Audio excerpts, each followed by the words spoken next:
Tickle in my throat.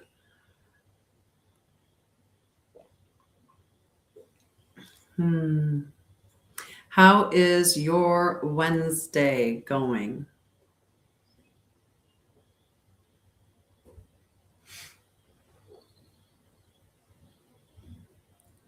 Hello, how are you? Hello.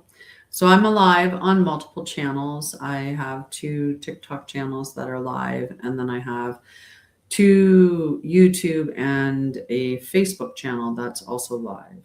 So just to give you an idea that I might be looking around at different screens. So just so you know.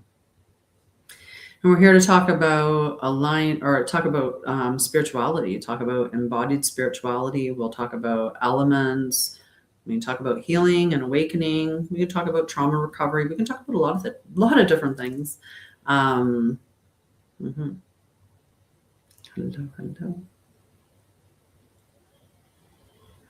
How's everybody's Wednesday going? How's your spiritual journey or your healing journey going? How are you dealing with what's going on in the world? How's your nervous system doing? 1, 2, 3 on the timer there. How's your nervous system doing? Hi, welcome. There's nothing wrong with being new. New can be exciting. New can also be overwhelming. It depends on how you look at it. What I always tell people about being new to it all, or being new to anything, or how you approach anything, is just breath to breath, moment to moment, step to step. It's one moment to the next. It's all you need to be concerned about. We have a general view on a general idea of the future that we want to create. But at the end of the day, the only thing that we should be focused on is the current moment. Because we can't change what's coming at us. We never prepare for it. We think we do, but most of the time we don't go into solution mode. We just spiral. We just, oh my God, oh my God, oh my God, oh my. Instead of sitting there going, okay, so if that happens, then I'll do this. And if that happens, then I'll do this. And if that happens, then I'll do this. And then go about your day. Instead, we obsess about it, and we make what we worry about come to us, because we are electromagnetic biomachines. Well, I don't like to really think of us as machines, but we do. All of that works together, right? And that's amazing. One of the things that I have been teaching a lot lately has been the concept of the elements, and entering into sacred relationship with nature. So with Mother Gaia is what I call it, with Mother Gaia and with the elements. And so I have started doing that within my own life. I've always loved nature, but this is just different. This is acknowledging that my body, parts of my body are earth, parts of my body are air, just like yours, right? Your breath, your lungs are filled predominantly with air. So just looking at your body in that way and connecting it to the elements, understanding that when you're angry, that's fire, right? We know that to be fire. It's fire, but what fire stands for is the truth. So when you're really angry about something, you have to ask yourself where you feel that someone or something is lying here. Where is there a truth that's not being expressed? And that could be your boundary. You could be very angry because you did not express a boundary, and now you're doing something that you didn't want to do, but you said you would do it. And so you're mad at yourself. You're mad at yourself because you didn't set the boundary. I've done that. Clearly. Everything I talk about is stuff that I do.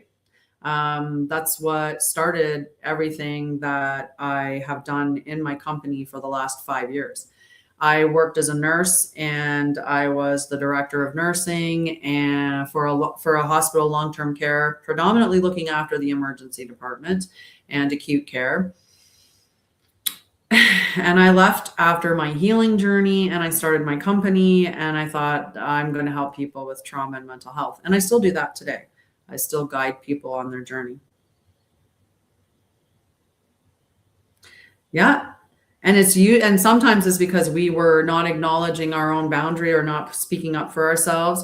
I used to talk about how a lot of times rage was like the Patronus in Harry Potter, and it was the person, the little kid inside, that is being triggered through the trauma response. That little kid inside is hurt, and the rage that is coming out of the adult is like the Patronus in Harry Potter that is coming out to protect the kid. You're not going to hurt them anymore. That's, and it's that level of I got this. Don't you worry, little kiddo, I got this. And usually that's a little bit too much. Sometimes we go a little too far. Everything in moderation and balance. But sometimes rage is justified, and there's nothing wrong with your emotions. Your emotions are giving you information about your entire field, about the experiences that are going on around you. And when we learn to listen to our emotions and move through them, then our emotions no longer control us. That's the task that we have. And learning how to manage our emotions in an appropriate way. We weren't taught that. So many of us are out there, our emotions are just going where they want to go. We don't sit there and go, you know what, I've experienced a lot of grief. I think I'm going to go in and I'm going to put on some really good music and I'm going to listen to it. I'm just going to cry. I do a lot of different things, predominantly healing and awakening. So I have trauma and nervous system support sessions that I do one-on-one. I have a 10-day self-paced course called Return to Center that is very useful to bring you back into your body, to bring you back into the present moment. It's filled with all kinds of practical tools. Yep, I'm in Alberta, Canada. I was in Ontario, but I just moved out here because I started a nonprofit. I joined my friend, my partner, who started a nonprofit. We started a nonprofit to help the homeless. So I moved to Alberta to help my friend by partnering with them to do that. So that's what brought me back out to Alberta. I lived in BC for about 10 years of my life at different times. I moved a lot, but that's okay. My kids, they complain about how much they moved, and I apologize to them all the time. But then I think, like, I did so much better than my parents did. I really, really, really did. But you do your best. That's all you can do. And you can't do anything about the things that you didn't do anyway. All you can do is make amends and move on from there, right? No matter what. I have two groups that I run. One group that I have is for people who are on their healing journey. It can be a very supportive group. It is not therapy, but it is a great adjunct to therapy. The last session that we had was, give me a second. I got to pull up my notes, which are here. Give me 1 second. I just want to remember I have to remember the exact title of it. That's apparently important to me at this point. All right. So the first session that I did I have to go to the right class. I was in the wrong one. Nope, that's live too. The foundation of regulation. So the session that we did the other week was the foundation of regulation. We meet again tomorrow, and tomorrow the session that we're going to be doing is called Understanding Triggers Without Becoming Controlled by Them. So that group's $44.44 Canadian per month. We meet twice a month, and then there's a bunch of other content that I put in the group to support you. There'll be somatic practices, there's education things, there'll be journal prompts, all kinds of different work around that. And yeah, it's a beautiful supportive space. I have a co-teacher so that it gives a bit of a different perspective at times. A co-host, actually. I do all the teaching. She's my co-host. So when we're doing like round table stuff, she gives a different approach to it, right? And so it's not just my own stuff. I love you. Have a wonderful evening. Thank you for asking all those wonderful questions. And do follow me so you come back. Yeah. So tomorrow at 3:30 p.m. Mountain, we are going to be doing understanding triggers without becoming controlled by them. So that's going to be within the Balanced Self Sanctuary, which is a membership space on my website. And my website's linked in my bio. How was your Wednesday? How's everyone doing? Is there anything that you're struggling with? Oh yeah, I forgot that I have to make sure I don't cover up my comments. If you miss them, then you miss them. So how's your evening going? I'm going to pull a couple of cards and we'll talk, but we can talk about all kinds of things. I could read some more from my Embodied Spirituality book, which I think I'm going to do. I'm going to read chapter 3 because I think that's where we are in it. Now, this is just a rough draft. It's going to be probably quite different by the time I put it all together. I did just write another bit for chapter 4, which chapter 4 was already written. So now chapter 4 is a little bit jumbled. But anyway, you know what? It's going to come together nicely. They always do. Do you write books or do you do what are you doing that's creative? Or what is it that you're doing to put your mark on the world? What is your creative avenue as a creator? What are you creating?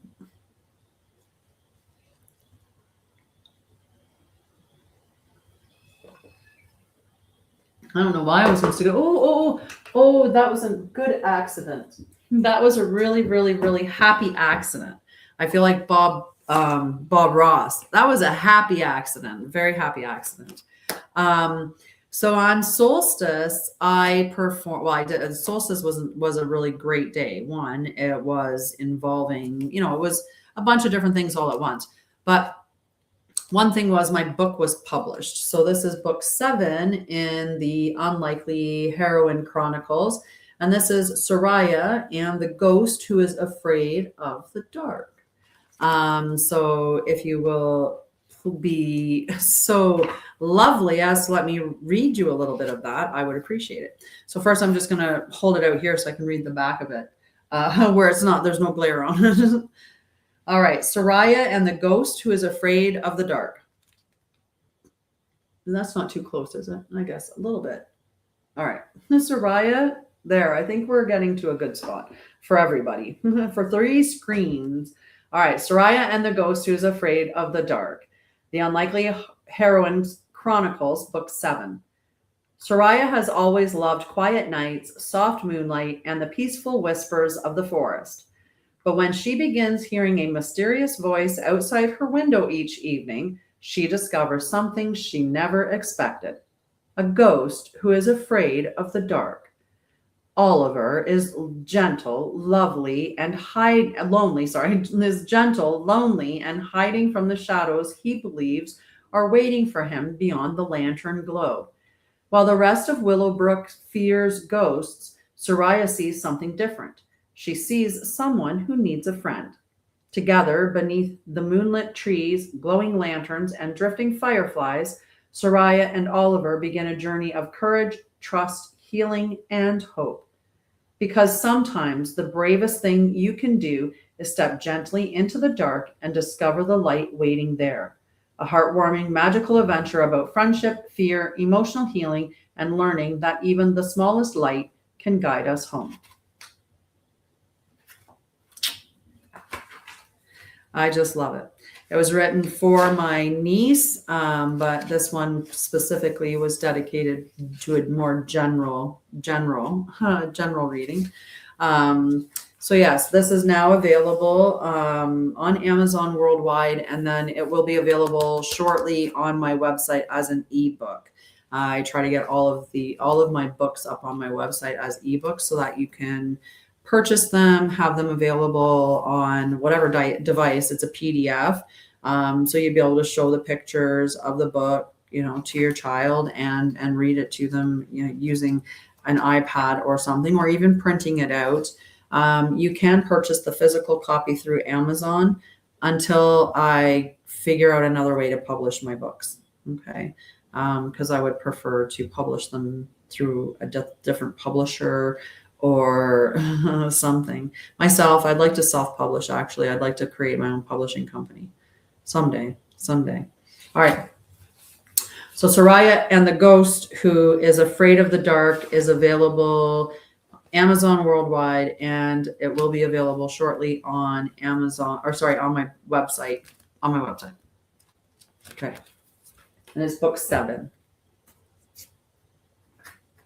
Hello.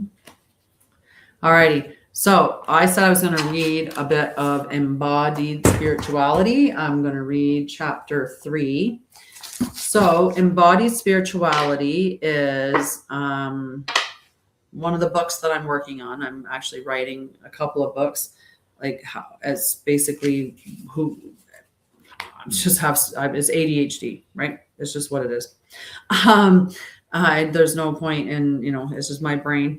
My brain likes to do lots and lots and lots of different things all at once.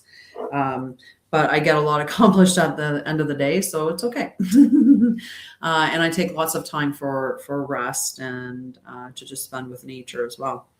So the Embodied Spirituality book that I'm writing is a grounded path to intuition, presence, and spiritual connection. And this is chapter 3. Intuition, inner listening, and the language of awareness. Relearning how to listen.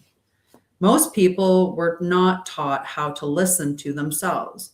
They were taught how to perform, how to achieve, how to suppress, how to push through, how to stay productive, how to ignore exhaustion, how to override discomfort. Many people became disconnected from their bodies long before they ever began exploring spirituality.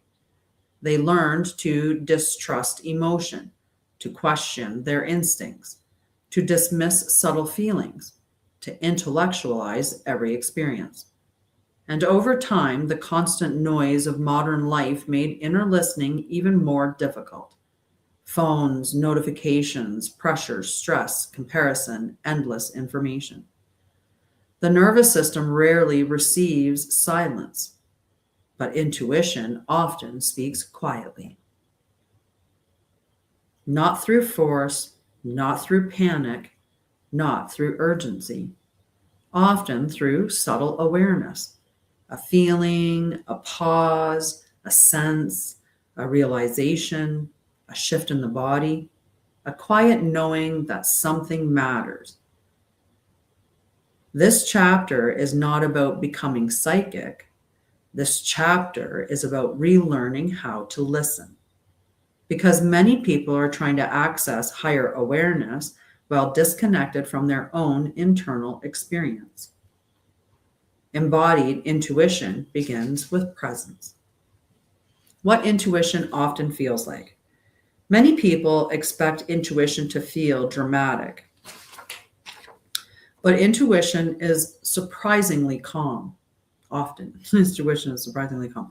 It may appear as a quiet inner knowing, a subtle body sensation, emotional resonance, sudden clarity, an internal pause, a repeated feeling,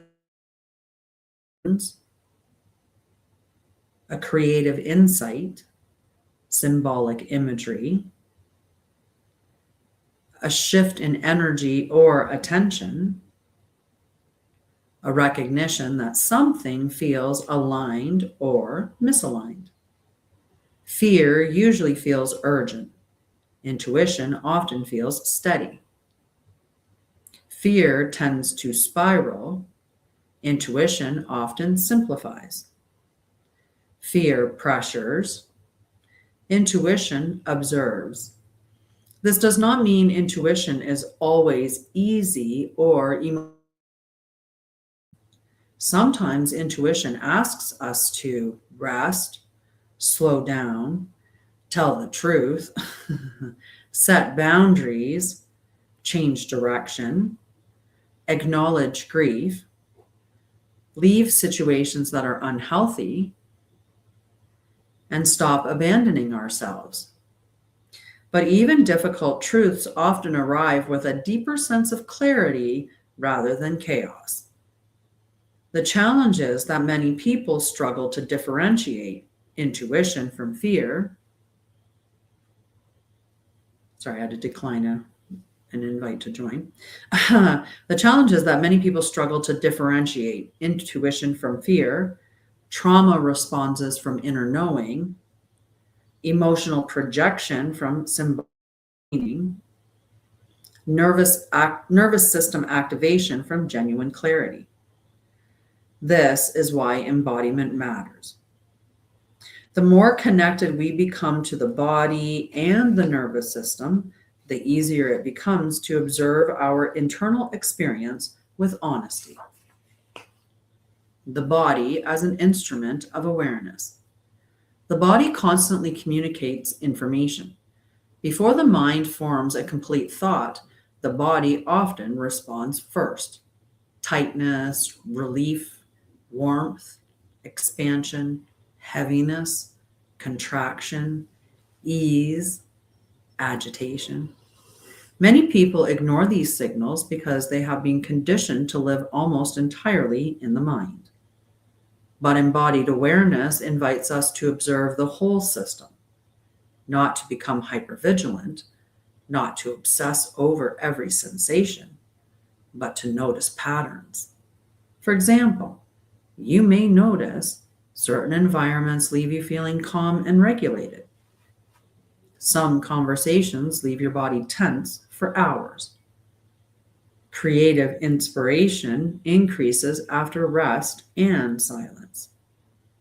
Overstimulation reduces clarity. Your body relaxes around emotionally safe people. Your breathing changes when something feels misaligned. The body is not always giving literal answers, but it is providing information. Embodied intuition means learning to listen without becoming consumed by interpretation. Observation first, meaning second. Symbolic awareness. One of the most misunderstood aspects of spiritual exploration is symbolism.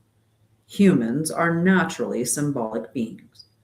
We create meaning constantly through dreams, stories, art, emotion, memory, religion, mythology, language, imagination.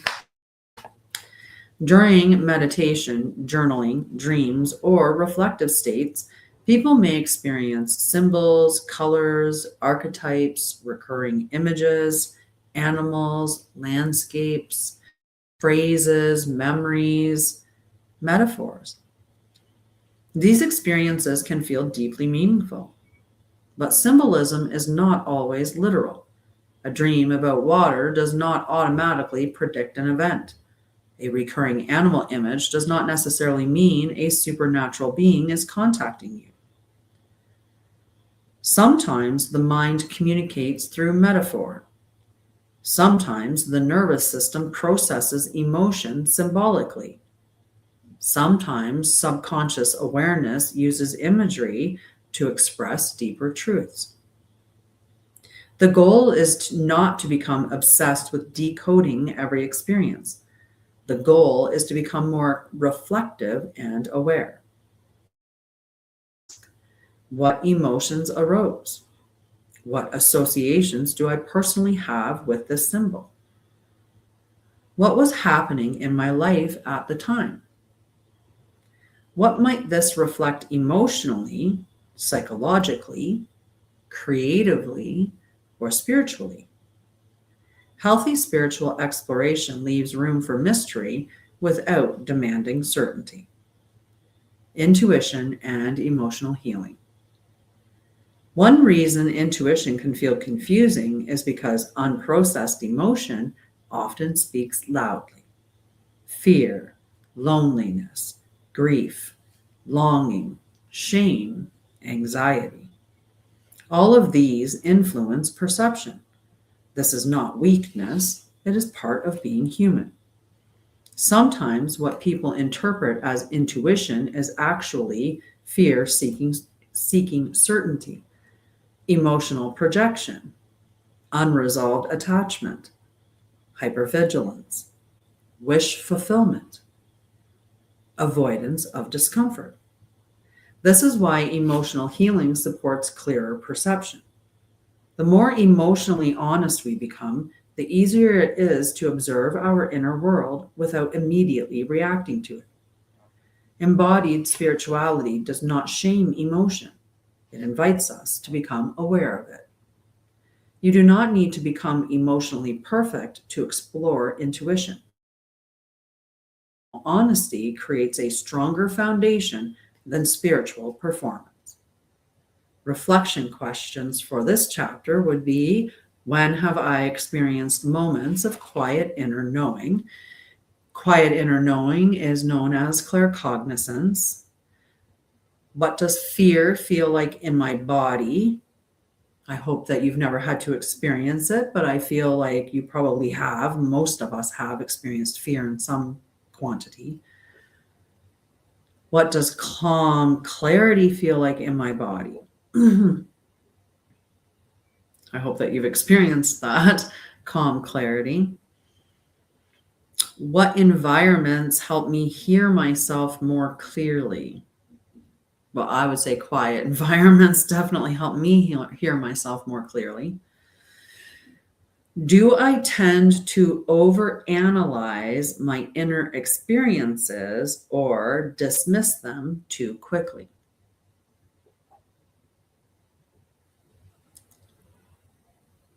Do you? Feel free to answer any one of these questions, whatever one resonates with you, by all means. So what helps me feel more grounded and present? Nature, water, but nature for sure helps me feel more grounded. For sure. Connecting to my body, breath helps me to be more present and grounded as well. And what about you? All right, we're going to do a practice. I'm going to do the grounded practice with you. If we're using it for this practice, but the idea would be that when you do this practice, if you were comes out, you purchased it, let's say, if you're going to do the guided practice in here, the first thing it's going to tell you to do is sit somewhere quiet and leave your phone in another room as possible. Because even if we turn it face down, or like it's on our mind, it can be easily, and there's that phantom vibrate and stuff like that, so it can be a distraction. So just put it out in the other room, put it on silent, and just when you're done doing the practice, go out, grab your phone, deal with whatever comes up on it. All right. Okay, so we can't do that part. We're going to interact with our phones right now. But the first thing that I want you to do is just to start taking some slow, deep breaths. And you're going to inhale through your nose and just fill up your stomach and then your chest. And then you're going to exhale through your mouth, nice and slow. You can pause in between the inhale and exhale for that, just that little bit. And we're going to do 3 breaths like that. Okay, ready? I'm going to do them with you because I like to get into state every time I get everybody else into state. I like to do this and get, connected to my body in the present moment. All right, breath in and out. You can close your eyes if you haven't already, as long as it's safe to do so. Inhale. Exhale.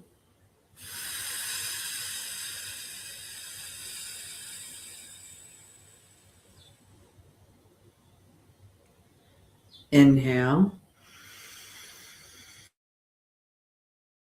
Exhale.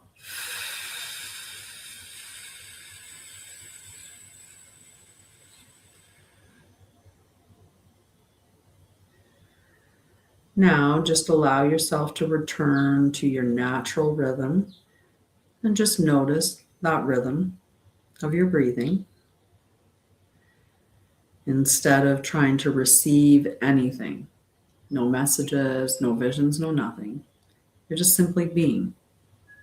You're just observing what's going on within your body, what's going on with your thoughts.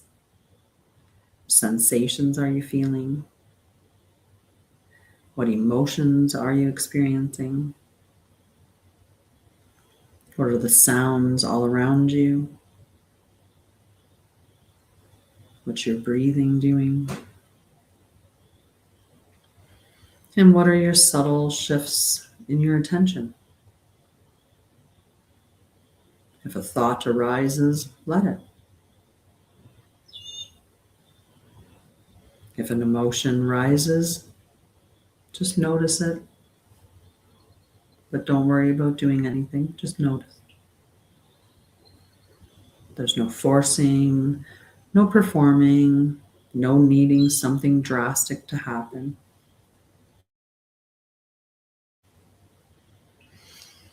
You're just going to gently ask yourself, what am I genuinely feeling right now? And just pause.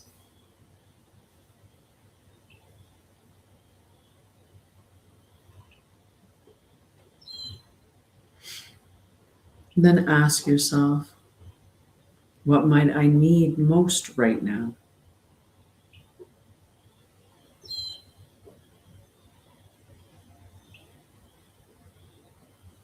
Just allow whatever is rising, whatever comes to mind through sensation, through thought, just allow it to rise. You may notice a feeling, a realization, a resistance, a sadness. You may notice a calm, an uncertainty. You may notice an insight or silence. All of it is information. This practice is not about achieving perfection. This practice is about learning how to remain present.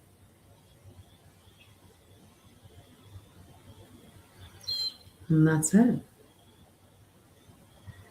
You can focus on your body, how it's interacting with the seat that you're seating it upon. Bring your awareness back to this space in this moment. And when you're ready, open your eyes and return. Did you practice that? Did you do the whole thing? And if you did the whole thing, how was it? Or if you did most of it anyway. Hi, Bentley. Hi. You're from Hand? You're from Wave? I'm from Canada. Alberta, Canada, currently.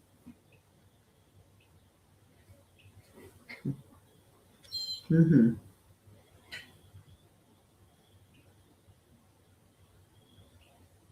So yeah, that's the most of the chapter. I have some journal exercises and stuff like that, and some notes that I have for it, which is nice.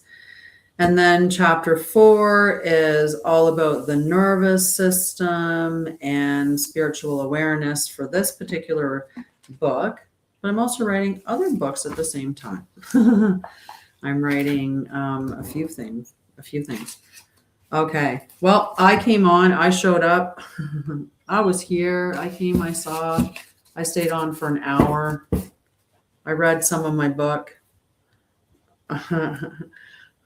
And yeah, I read. I checked in. And continue writing this book that I'm writing on elemental field work. So it's an elemental fieldwork codex to reconnect us with the elements and Mother Gaia. Element. We should be reconnecting with the ether element. It is source. It is the field of consciousness that's around you and within you. So we should be reconnecting with that. I'm also writing I'm writing a few different things. Seriously, a few different things. Alrighty, so if you want, head on over to the website. There's a free group there, Temple of Light. I put content in there surrounding awakening or healing and stuff like that. Yeah, it's like a bit of an extension of what I do for free here. I continue doing that for free there. And then there's the 2 paid groups. One's for those on the awakening portion of their journey, and for those on their journey, there's a group for that as well. But yeah, I'm going to head off here. Oh yeah, no, I've only been on here for about a half an hour. I haven't even been on here for an hour. I was late. I forgot I was late. I showed up late. I've been on here for 40 minutes. That's it. That's funny. I just realized that. Because I showed up late. Normally I'm on at 7:30. Look at me dodging, getting out. It is a gorgeous day. And that's part of the reason why I was late. And the other part of the reason that I was late was on solstice, I was doing a ceremony that was being done outside, but we had a lot of rain on the 21st. So I couldn't do the outside ceremony that I wanted to do. So I did it today, which was the last day in the solstice window, because the sun is at its longest for 3 days. We get the most sunlight for 3 days, and then it's now going to slowly regress. We're going to get less light each day, slightly less each day, until we hit winter solstice. And that's the longest night of the year. So anyway, this was the longest day of the year. And like I said, that goes for 3 days. And that's the same thing at winter solstice. It pauses for 3 days, where it's like the same length of night, the longest nights of the year. So yeah, so I did that today outside, and I ended up getting late coming to my live. And yeah, but I think that I'm okay with that, with the fact that I was late. And I'm okay with the fact that I'm leaving. Yeah. Thank you for hanging out with me.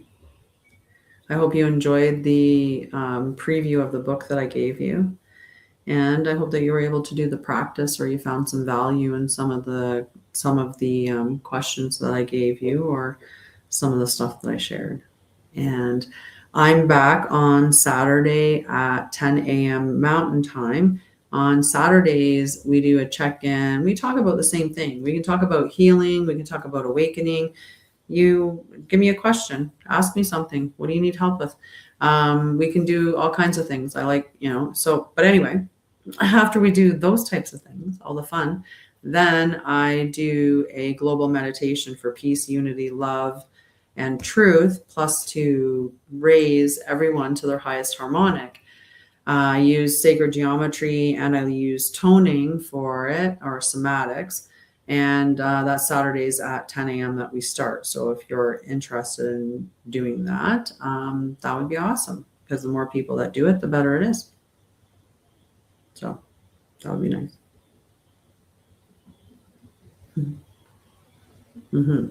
Tomorrow at 3:30 p.m.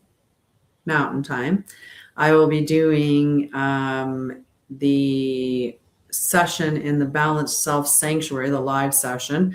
This one is on understanding your triggers so that they don't control you, essentially. If I could pull up my actual notes. Understanding triggers without becoming controlled by them is what it's actually called. That happens tomorrow at 7:30 p.m. So, many people view triggers as something to eliminate, to avoid, or to overcome. But what if it's not that the trigger is even a problem? What if it's just that the trigger's information? And that's usually, triggers are misunderstood. They are not signs that there's anything wrong with you.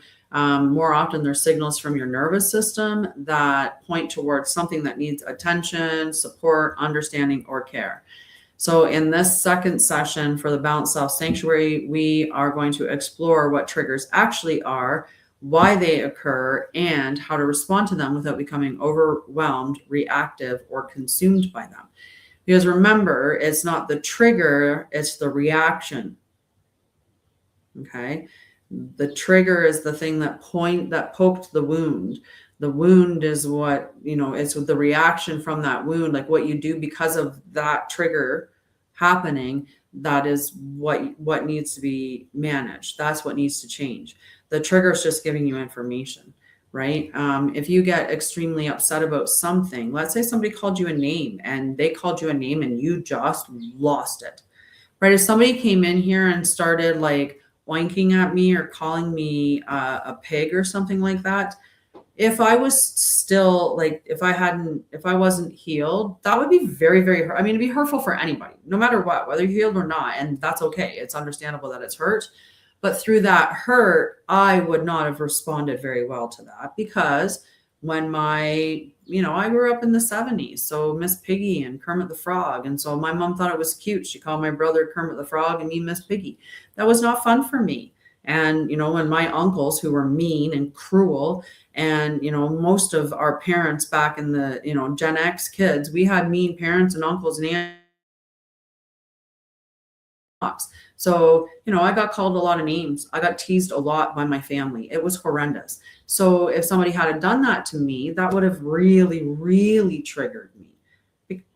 The trigger, them saying that, yeah, that's terrible. It's terrible for them to say that. But I still have to be aware that, because that makes me feel really, really bad. Why? Well, it makes me feel really, really bad because I have a history. And it's not that particular thing. Like, if I didn't feel that there was some kind of truth there, it wouldn't bother me at all. Right? If someone came up and did that to me now, I'd be like, what are you, 6? Like, really? Like, get out of here. Like, I don't deal with people that are disrespectful like that. Like, go on, get. Right? Like, I wouldn't care who it was. You'll be my uncle, be my brother. I don't care. Right? I'd be like, you don't talk to me like that. Get out of here. So the trigger is the trigger that is just letting you know that there's something underneath there. And we typically know that there's a trigger because of the reaction that is disproportionate to what's happened. So the person that, somebody at McDonald's who their order is wrong, and next thing you know, they're hurtling, food at the person that's serving them. That's not because of that moment. It's not because of that person. It's because somewhere along the line, their needs were not met, and horribly. So now in this moment, something that they're asking for, their needs aren't being met. There's something that they're purchasing they're not receiving it in equal measure.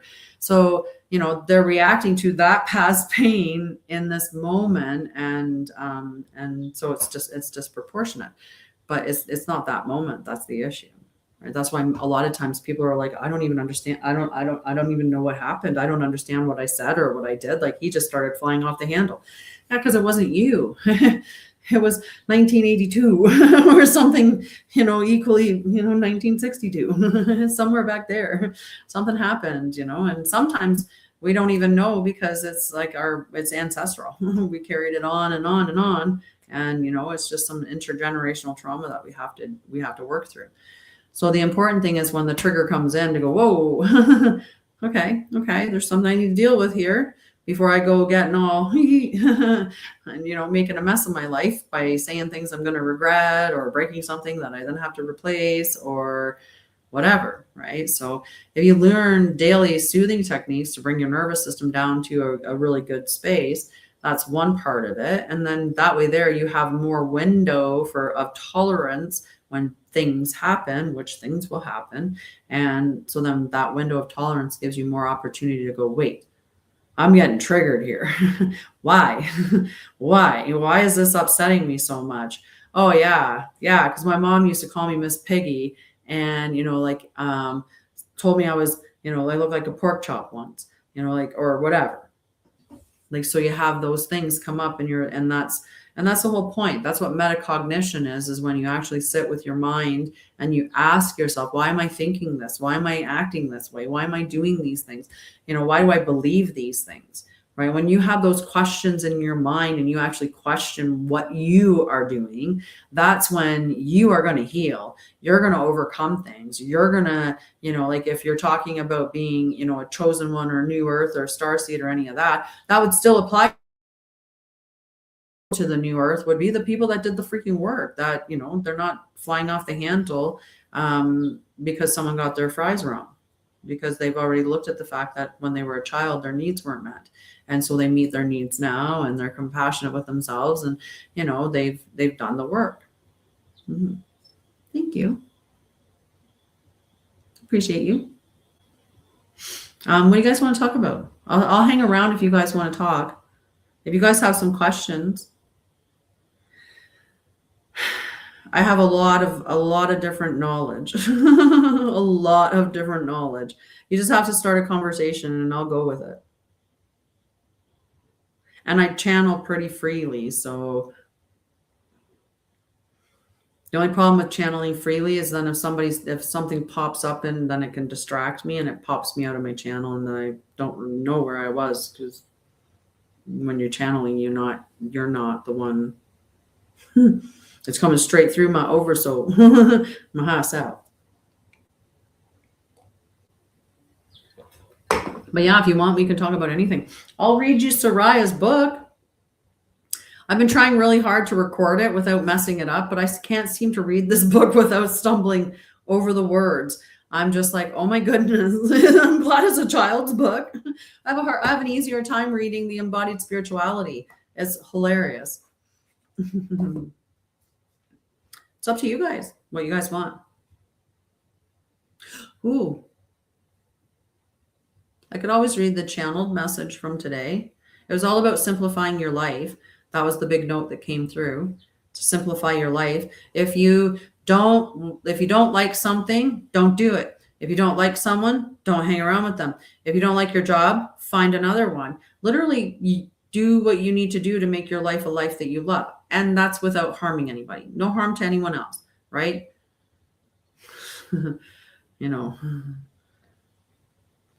Yeah.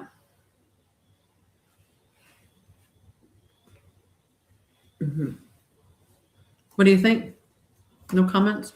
No questions? No comments, no questions? Oops, I lost my notes. Wait, hang on. I lost my comments. I lost my comments. I was calling them notes, but they're not. I don't know. Yeah, maybe. Hi, Jocelyn. How are you? How are things going?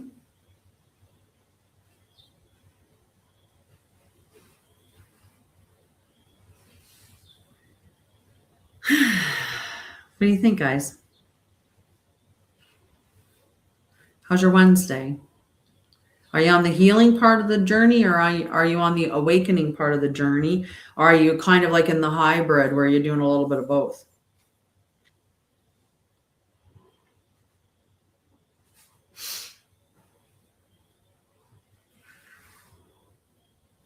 Hello. My dog's having a good sleep right now. Really good sleep. So what are you guys doing on your Wednesday? Middle of the week? I remember when I was in corporate, or working the 9 to 5, Monday to Friday, and it was really nice when you'd get past Wednesday because you were on the down, like you're heading towards the weekend at that point. I don't live like that anymore. I just live in a day to day, and every day is a day.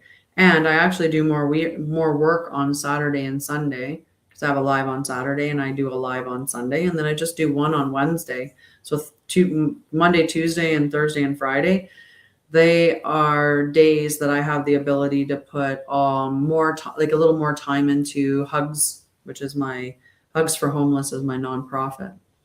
So I can put more time in for that. Mm-hmm. Yeah, and I put everything in my stuff in Wednesdays in the evening, so it still makes it pretty good for doing whatever I need to do for my nonprofit during the week, and also for my company for education, stuff like that. Mm-hmm. So, how are you doing? Hi, Patricia. Everybody's quiet tonight. We talked about all those cool things, and no, nobody has any questions. Hi, Sherry. How are you, love? I'm giving myself some likes. Thank you for following me. Let me give myself some likes. The sun's was very nice today. I'm very, very happy about that. We've had a lot of rain in Alberta, so I'm very happy with all the sunny days that we get right now. Yeah. So what are you guys doing? I'm going to read Sha'Ryah's book in a minute. That's what's going to happen. Oops. I was going to like my live and I completely blocked my other live. That's funny.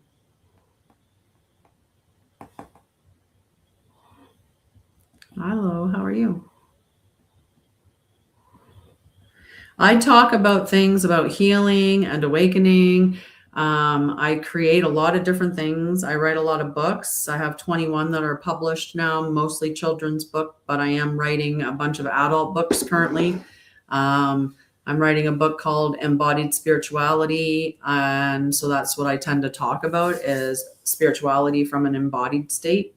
And that just means that a lot of spirituality is about, doing these big journeys, or it's about bypassing your emotions, or it's about ascending out of the body. And I have a different belief. My knowing would be that we are not ascending out of the body. We didn't incarnate into the physical to ascend out of the body. We came to bring our spirit into our body and to have that human experience. And so I talk about spirituality from that space. So it's about day-to-day stuff. It's in the moment. It's, it's the breath. It's interaction with nature. It's upholding all things that support life. It's recognizing, the intricacies between all of the elements, and remembering that ether is an element. Which that's also the other book that I'm writing, is an elemental field codex, which this one here I've been channeling into like this book here. So I channeled, or I've written anyway, channeled to there in this book now. So I've written that much of it. Mm-hmm. Yeah, so that stuff. I also talk about healing stuff. I'm trauma and nervous system support specialist. And that's related to, I was a registered nurse for over 20 years, working predominantly in emerge and critical care. I also went on to take more education and training for trauma support. So I worked in trauma, physical and otherwise trauma, as a nurse. And then after I did my healing journey and all the other education that I took, I went into trauma and mental health. And from the aspect of making sure that we're not just looking at the mind or the body, that we're looking at the mind, body, and the spirit in the healing journey. So I've been doing this for 5 years now. So I help with your awakening and healing journey, and I talk about all things surrounding that. Mm-hmm. Yeah. I have a bunch of classes, courses, books. I even make my own oracle and tarot cards.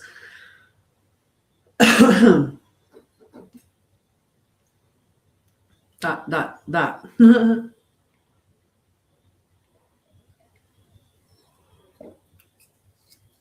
Did that answer your question, Sherry? Any other questions?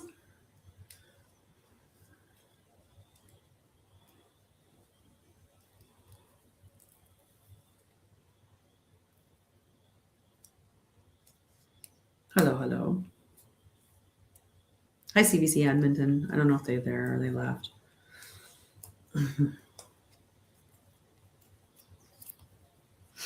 Hello, hello. All right.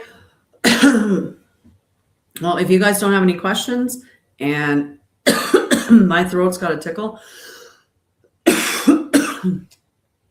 so I think I'm going to let you guys go. And I'm going to go and maybe enjoy the rest of my evening.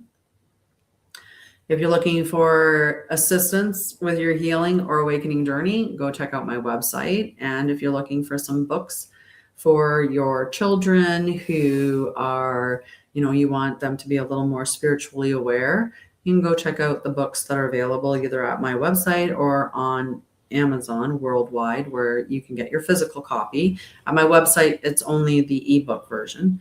And I'll have this book up there shortly. I'll make sure that I get it up on the website soon. And that is Sha'Ryah and the Ghost Who Is Afraid of the Dark. It's a super cute book, and I hope that you go and purchase it. And I hope to see it in schools and libraries, everywhere that books are anymore. All right, you guys have a wonderful evening, and thank you for hanging out with me.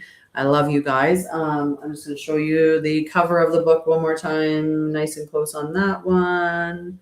Nice and close on that one, and then nice and close on, whoops, and that one's going to block you guys. Sorry, I apologize, but I had to do that for the top ones.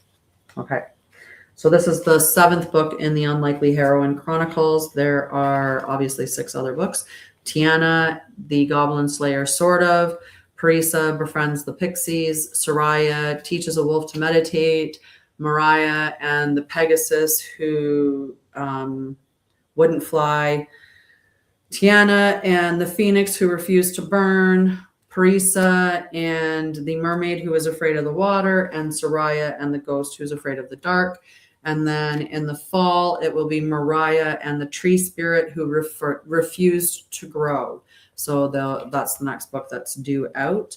The books come out on either solstice or equinox, and each girl has her own season that is dedicated to the season in which she was born. So Sha'Ryah is the summer girl. All right. One of these days I'll do a read through of it, and I won't make so many mistakes, stumbling over my words. I don't know what it is. I tried all day today to try to read it without making mistakes, but I was just not having any luck. But I'd like to read at least one chapter of it and give a bit of a preview, but we'll see. We'll get that out there shortly. All right. If you need anything, head on over to my website, and I will see you guys on Saturday at 10 a.m. Mountain Time for Embodied Spirituality, energy check-in, return to self stuff. Like I'll help you return to yourself, and then we'll get all set up, and we will do our meditation, global meditation. Doesn't matter if you can't make it there on time. You can always watch the replay, and whenever time you watch it, you're still contributing to the global energy. So that's available Saturday at 10 a.m. Mountain Time. Or noon Eastern would be one of the conversions I'll give you for it. So I'll see you back here, and otherwise just go check out my content. And if you need anything, go check out my website. I love you. Okay. Go have a wonderful night, and I'll see you.